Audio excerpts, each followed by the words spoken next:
এই যে কতগুলো পাখি আসছে বাচ্চা সহ, মা বাচ্চা সহ, তারা আসছে খাবার খাইতে।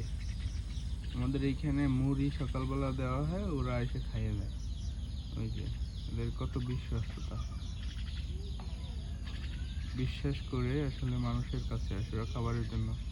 আমরা কি করি, সেগুলো ধৈর্য ধরে খাইয়ে ফেলি। এইটুকু একটা পাখিতে কি এমন গোশ হবে। এরা এখন হাঁটতেছে, খাওয়া দাওয়া করতেছে, বাচ্চা নিয়ে কত সুন্দর লাগতেছে, তাই না? শালিক পাখি কত সুন্দর লাগছে না? আমরা কি করি, এগুলো ধৈরা হয় বন্দি করি, না হলে মাইরে ফেলি, না হলে তার গোশ খাওয়ার জন্য ব্যস্ত হয়ে যাই। এই হচ্ছে আমাদের স্বভাব। ওই যে দেখেন একটু দূরে চলে গেছে, এতক্ষণ এই কাছেই ছিল, এখন একটু দূরে চলে গেছে আমাদের থেকে। এই একটা